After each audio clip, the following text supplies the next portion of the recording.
inside baseball boring, but what I'm going to do is walk you through actually a version of the presentation that I've been running around the last couple of weeks, delivering to a whole bunch of teams in our 3 media agencies at Omnicom, OMD, PhD, and Hearts and Science, about a product stack that we're really trying to get up and running and diffused throughout the organization. And it's super early days for this, so a lot of it is more the aspirational story that you would tell 10,000 of your closest friends and family to try to get them all moving in the right direction. It's also a little bit TV-centric in that the perspective that we're trying to shift is away from the old school paradigm of linear TV and toward an integrated view of the video landscape. And with those caveats, I'm just going to start hopping through it here. Hello.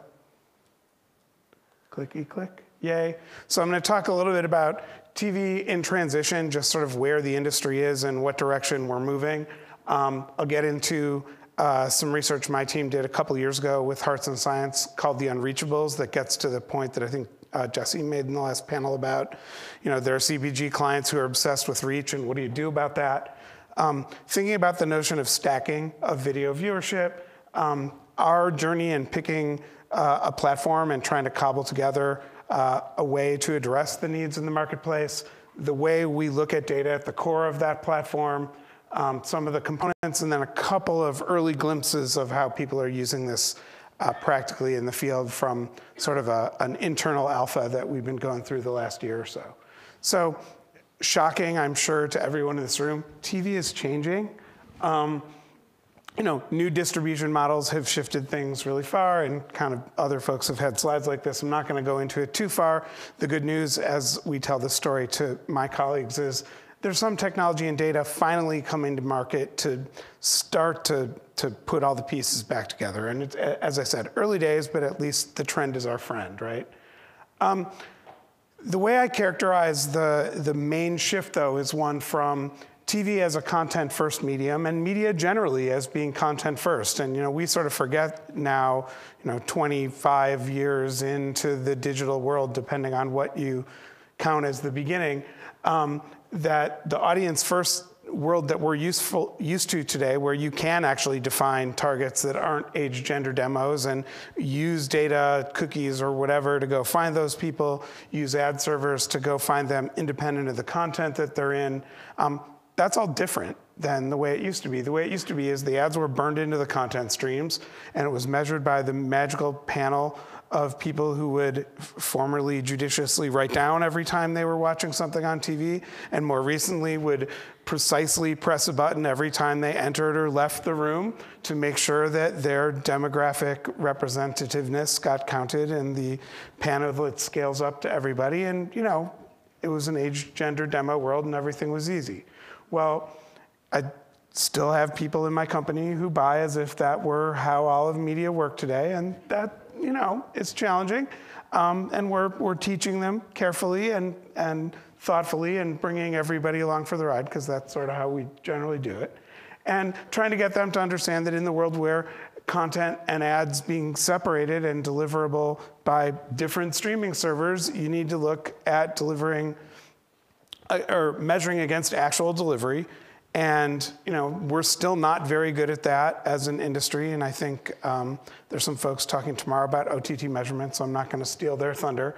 A challenge that hopefully they'll deal with is the good news about that proxy measurement world is it did have actual humans in it, and the problem with the impressions that we talk about measuring today is that they mostly don't have people in them. Important to remember, the term impression came from the early days of digital media, where it was a reasonable assumption that people were consuming on a personal device, right? It was a computer, and then it was a mobile phone, and then tablet. We kind of fudged a little bit, but now that 70% of OTT, I think it's maybe even in the 80s now, is being delivered directly to TV sets, co-viewing is a problem.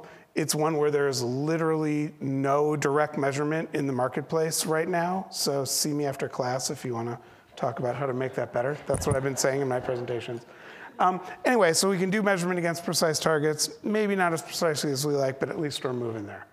So I mentioned we did some research a couple of years ago now, used a survey because it was the only way to actually get to people, and talked to, in this survey, just millennials and Gen Xers. So I think at the time it was people who were 37 and down, 18 to 37 or something like that. Now they're, the under 40s would be a reasonable way to think about these people. And what we found was that about a third of their TV viewership or video viewership was captured in the Nielsen TV currency based on the combination of ad load, device, and delivery period in which that measurement happens. And that there was about another 5 hours of TV content on other devices that for whatever reason wasn't captured in the currency. Now, not to say that it's not measured somehow, because there were metrics for all that stuff, but not part of the currency. And then there was another 15 hours of streaming content across all devices that didn't show up either. And while things have moved a little bit closer in the last couple of years to capturing this stuff, I would say the problem of getting a third of total video viewership for a very substantial chunk of people is problematic, because you don't really know where the other 2/3 is, and certainly the metrics for each of these individually, you don't understand how they overlap.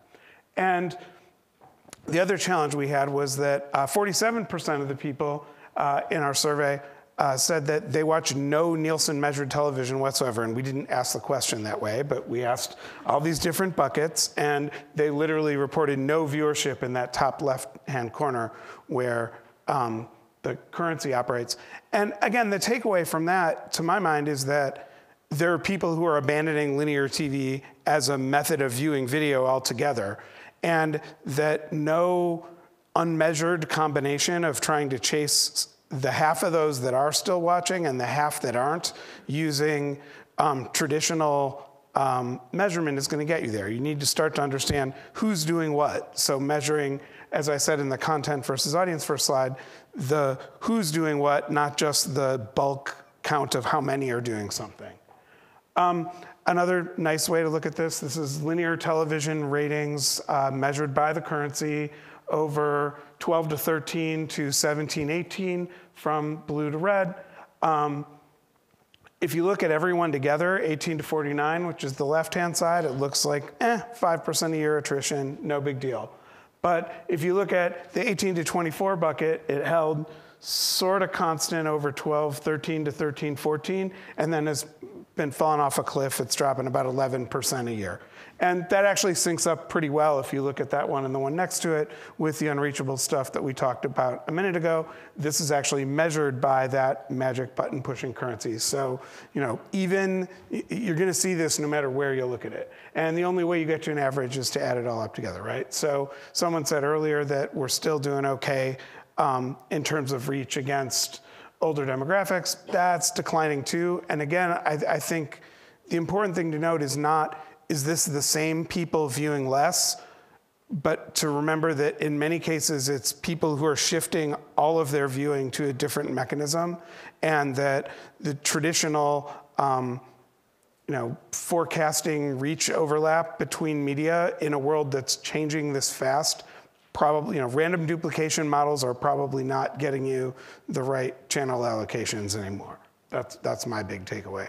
So another even shorter term period to look at this against, this is a slide that NBC gave us. Just looking at the stacking of video delivery across NBC Prime content, 18 to 49 only. And you can see just from 17-18 to 18-19, significant attrition in that bottom bucket, which is live and same-day viewing.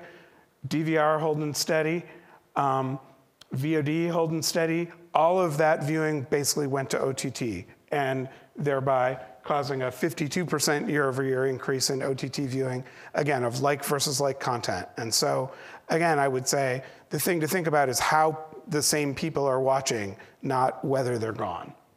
So how do you tie that back together? Well, you start with a framework that lets you move the entire agency's plumbing into that audience-based world. And that doesn't mean that sometimes you don't want to transact on broad audiences, right? Adults 18 to 49 is an audience defined by fairly broad demographic parameters, but heavy fast food buyers or luxury car intenders or whatever are narrower, and you can keep whittling it down as is appropriate. The way you get to that is by having a single set of plumbing that lets you see people across all of the different phases of creative and media plan execution. And so that's all linked together by our notion of Agile ID. It's basically the plumbing, a common identity framework that lets us look at an audience-based way across everything. And the platform that I'm talking about today is just the TV piece of that puzzle. So how did we get to the specific platform that we're rolling out? Well, about 2 years ago, I led, with a couple of my colleagues, an assessment of pretty much everything that was happening in the advanced TV space. And we said, is there a solution out there that's right, not for campaign level, but that we could adopt as part of our plumbing across the entire holding company? And so, we looked at the network group offerings, which were all sort of coming out at that time. And I think all the networks have done a really good job of making a lot of, especially their fringe programming and the long tail stuff that was never measured properly in a pure Nielsen ratings world, available to more granular audiences. But it created a bunch of walled gardens problem. OpenAP started to solve for that, but never in a way that we felt address the needs of a large agency level. So we still make investment across all these different guys, but none of them was the right solution for our agency plumbing. So we said, okay, now we're gonna go look at all the advanced TV platforms in the marketplace, and the ones still around from that bucket were Videology, now part of Amobi, TubeMogul, now part of Adobe, Simulmedia, 4C. All of them had different levels of technology in several of the cases, completely solid platforms for doing what we needed to do. The challenge being that all of them, to some extent, though 4C less so than the others, really were focused on delivering to the marketplace, at least at the time, as ad networks. And so they were going out and acquiring inventory, a lot of which was inventory we can buy just as easily as they can at prices typically better than they were able to get it just by sheer force of scale. And typically, though again, not always, these platform as a service companies were not always offering full transparency on the delivery side, sometimes based on their vendor relationships. Now, that landscape has changed significantly just in the last 2 years as these have become more mainstream. But again, I feel comfortable with our assessment that none of these tools was the right one for us to adopt. The direction that we did ultimately go is partnering with a company called VideoAmp, who I heard mentioned earlier today, based in Santa Monica. I actually met them at this conference 3 years ago. So thank you, MediaPost.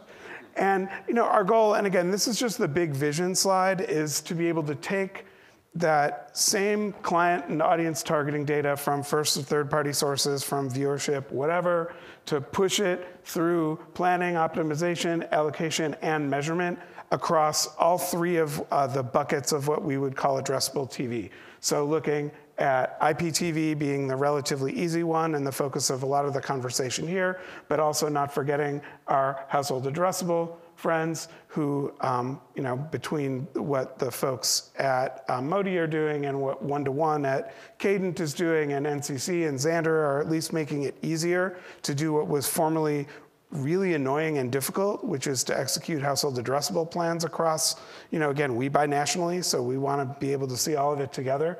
And then the data-driven linear piece, which is really the emerging spot in the marketplace. How do you use that first and third party data to drive index-based or other forms of still broadcast buying, and to be able to tie all that together. Just a little ambition, right? So we're headed in that direction. The only way you get there is with a foundation of household level television data that lets you see with some reasonable resolution TV activity data. And for now, the platform is powered by a combination of Vizio Inscape's ACR data and set-top box data from Frontier, and I'm going to talk in a second about why we've got both of those. I think the ambition is to bring in as many different data sources as we can over time, and to work with anybody who's willing to make this data available literally only for the purpose of keeping our clients happy. to the point of, is there ever going to be a currency around this stuff? I sure hope so, but we decided we can't wait for that to happen. So we're figuring out a way to get a reasonable proxy for delivery level exposure data at a household level. And part of combining the set-top and ACR data, this is a topic very near and dear to my heart, having worked as a set-top box data nerd for about 10 years before joining Omnicom 3 years ago at TiVo and before that at AT&T, is that what's awesome about ACR data and what's awesome about set-top box data are almost exactly complementary.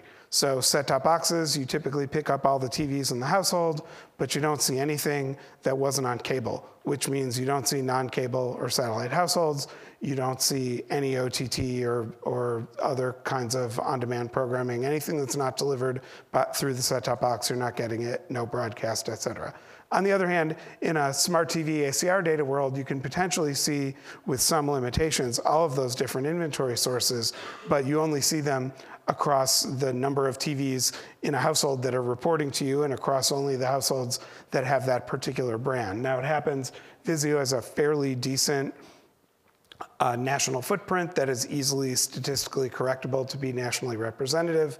The TVs per household thing, there's some clever math you can do around that, but having the two data sets available to sort of calibrate each other is really nice. And then all that's missing is the panel that lets you tie those deliveries to humans. Again, see me after class. So when you wrap all that together, how does this platform story work? Well, you take your first and third party data, you match your IDs to your TV households, you use that to build behavioral indices, you create plans at a couple of different points in the process, and I'll talk about that in a minute, that focus on where those audiences are and away from where they aren't. And then you measure performance by taking, again, that household level delivery data and linking it back to other data sets using whatever KPIs you have, or in the case of TuneIn, as Julie pointed out earlier. TuneIn's awesome because the performance data set comes right along with the TV viewership data. But in any case, the goal is to try to get a complete loop here as best you can do it. And so we're deploying that to the marketplace by essentially 5 different products that we're offering within this advanced TV platform.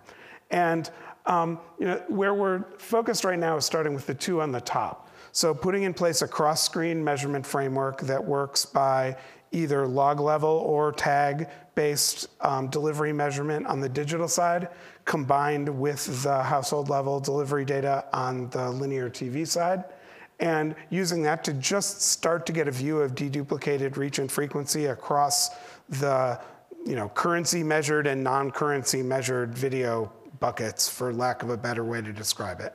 And we're only really focused on campaign delivery there, but we found that doing this in our own platform was at least as good as any of the solutions in the marketplace and less expensive at scale. Now, again, would I love there to be a fantastic third-party solution here? Yes, our Nielsen and ComScore are both very much headed in that direction and rolling out products. Sure, we're doing this for now. We'll do whatever is the best thing available later. The other piece is to take that slide we just talked about and start with essentially linear TV planning. So use the high-level understanding of where audiences are for our different clients and products across different channels, networks, day parts, all that stuff, and use that as we go into the upfronts to just focus their upfront buys more precisely on the places that their actual audiences are.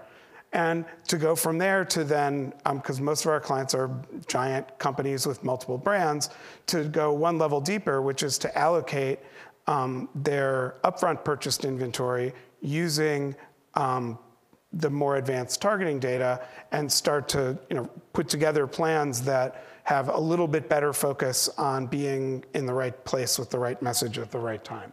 And from there, to further enhance by measuring essentially where there are gaps in delivery or things that we can't reach through those traditional buckets, and supplement that by API-based TV transactions, what some people would call programmatic TV, whether those are direct integrations with the network groups or whether it is from other digital sources, wherever we can get it. So again, remember, very aspirational chart. This is what we're trying to get to. Not that many inventory sources hooked up yet. Not everything available for measurement, but we feel like this is the way to go.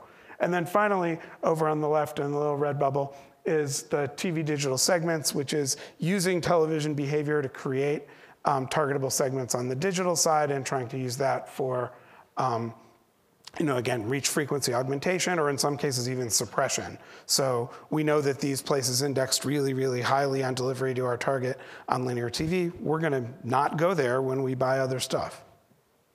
So this just documents the idea for how the linear planning works. So you find your 3 targets, you do your allocation, basic Venn diagram. Wouldn't it be awesome if you could focus a little bit better this way across a lot of dollars? Makes a big difference. On the linear allocation side, again, it's taking that same data set and just using it to split networks, day parts, whatever, across brands and products appropriately. Nothing rocket scientific here. You just got to do it. And people have been doing this in less advanced and less data-driven ways for a long time. It's part of the art of media planning historically, and this just brings some hard data science to the party. On the API-based transaction side, it's literally trying to hook up the pipes in order to enable us to start buying around that linear delivery. That's the early committed bulk using data through direct interaction. And again, super early days in doing this, but one of the lovely side effects of the networks all banding together for their own audience-based sales efforts in that open AP world is they actually have plumbing that is starting to enable this stuff now. Again, super early days, but we've gone from none to a couple, and I'm hoping that continues to move forward. And what it gets you to on the cross-screen measurement side is an understanding of what is that overlap between linear reach and digital reach, and how can I take my 47% reach that my client believes is 90% reach because it's, 53% because 47% are watching no linear TV. Your 90% of 53% is only 46%, which is not 90%, which if your bonus was based on a 90% reach goal means you're probably doing something wrong. At least here's a way to figure out how to understand the overlap and how to get the other folks. So, the goal in implementing the measurement is it actually does, and people have asked me, like, why are you talking about measurement first? Shouldn't we talk about targeting first? And the reality is, if you implement the measurement first, it lets you see holistically how your delivery has been going already, and then you can start to steer investment across all of your properties the right way. And it's why the gaping hole in the marketplace of cross-screen measurement implemented at scale is, it's a great opportunity for companies trying to sell you incremental reach that they can't prove is incremental reach, but probably not great if you're spending a lot of money on marketing. All right, any questions before I go on about what we're doing? Yes, ma'am. Hold on. Oh, sorry. Yeah, I can also talk about the case studies first, so.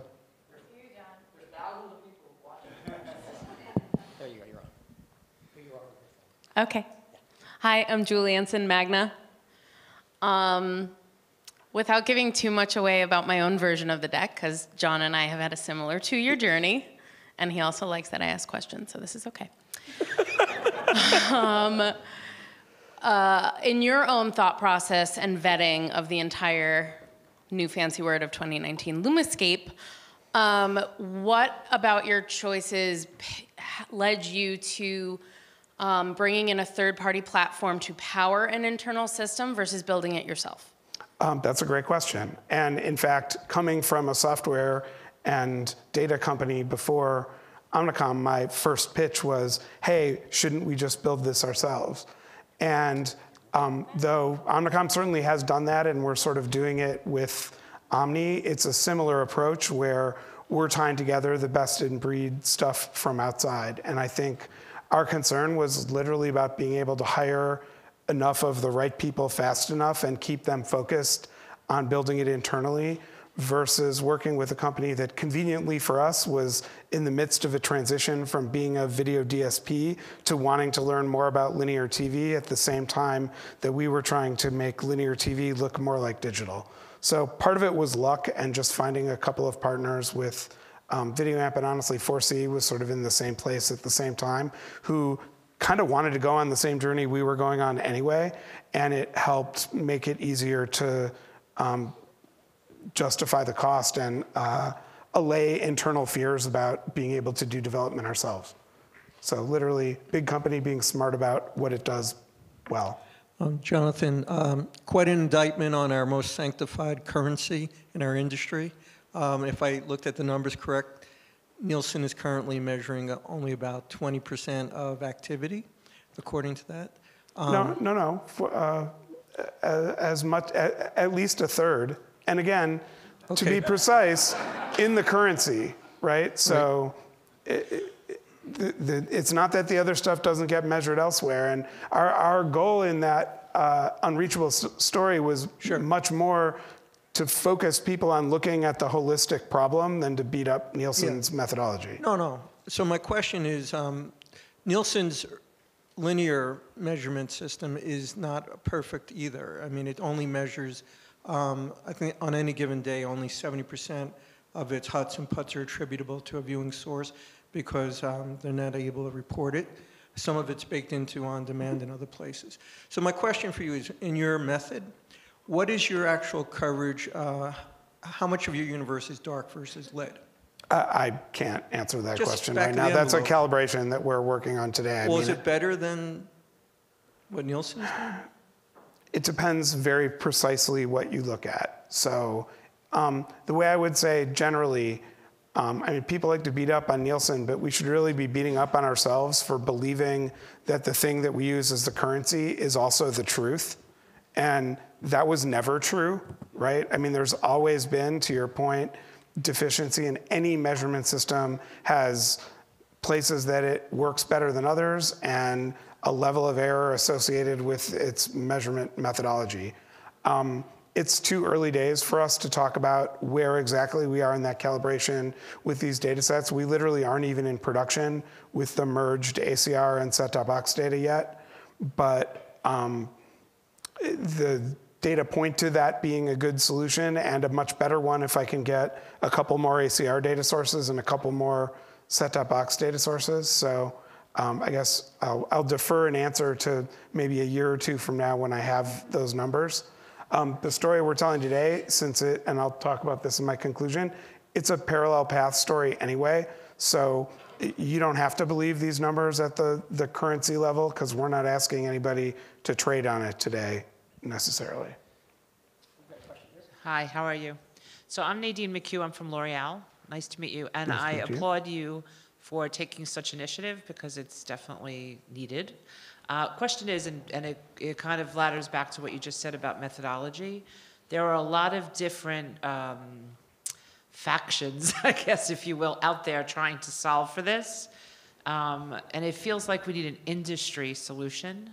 Now, I don't know what your thoughts are on that, and I know, the more people you get into consensus, the longer it takes to do something. But you just said 24 months, so I would think that, I know the MRC is looking at standard impressions. There's a lot of talk about this. So what's your take on incorporating all of that so we can have a system-wide approach? That's a great question. So I literally, and check my bio, have spent about the last 15 years trying to make an industry-wide solution as a nerd running around trying to convince people how to do it with best available data and technology.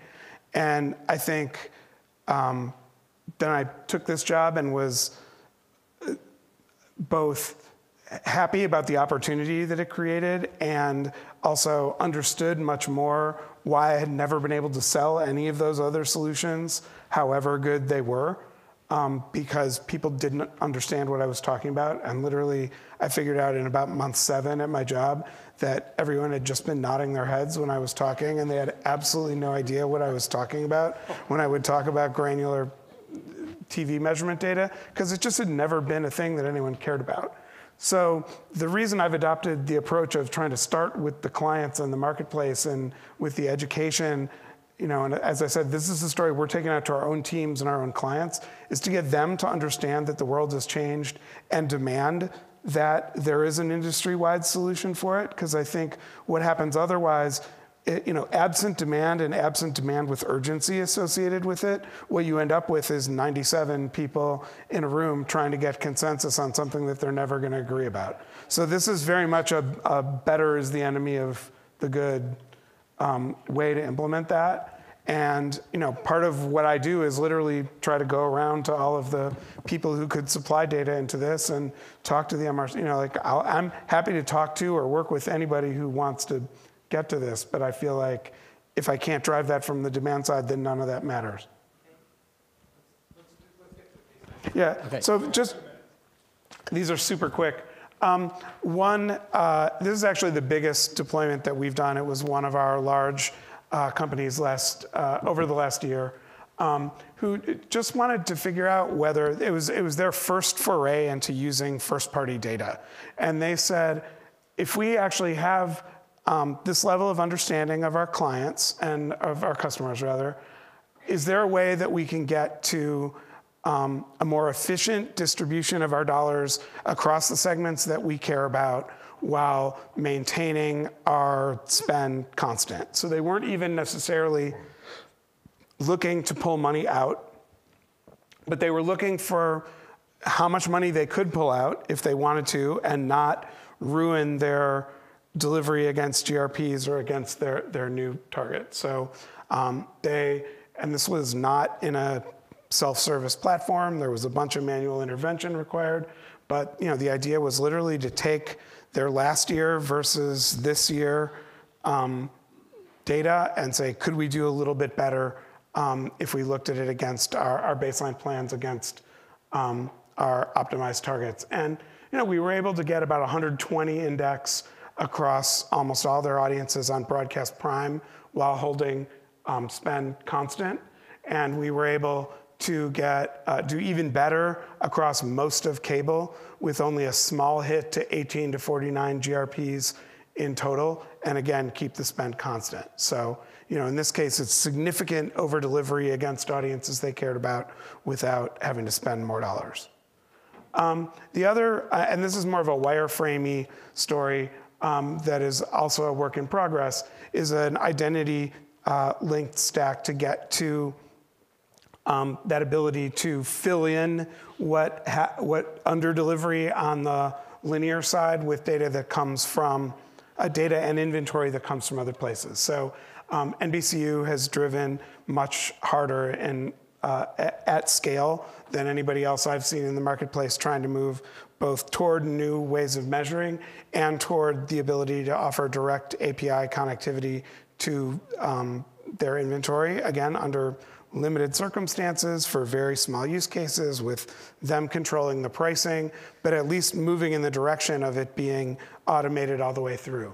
And so we're in the midst now of doing a linkage of the Inscape IDs with delivery data on the freewheel side to be able to get an understanding of delivery across NBCU inventory, and then using that same LiveRamp-based linkage in the future, we will be able to link to any other inventory providers willing to identify the same way. So again, this is early days, just getting the pipes connected, but it's at least folks who are willing to get the pipes set up and let us connect them and see what happens next. So where does this all go? Where are we? Implementation's continuing. We are, as we go to market, putting together our investment partnerships. Fortune favors those who provide data and inventory together, I think, is our approach.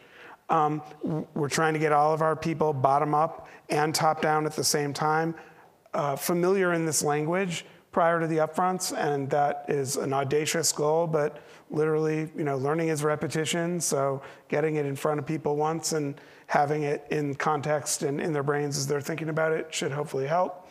We're trying to get everyone to touch this over the next couple months, but we look at it as totally a parallel process for this year, with a goal toward hopefully moving this to become the normal way of thinking in 2021 or maybe a year later. But I don't want to be under aggressive, because otherwise it won't move at all. Anyway, that's all I got. I'll be Thank you so much, John. That was great, John. Thank you. We're going to, I'm going to let you take join John.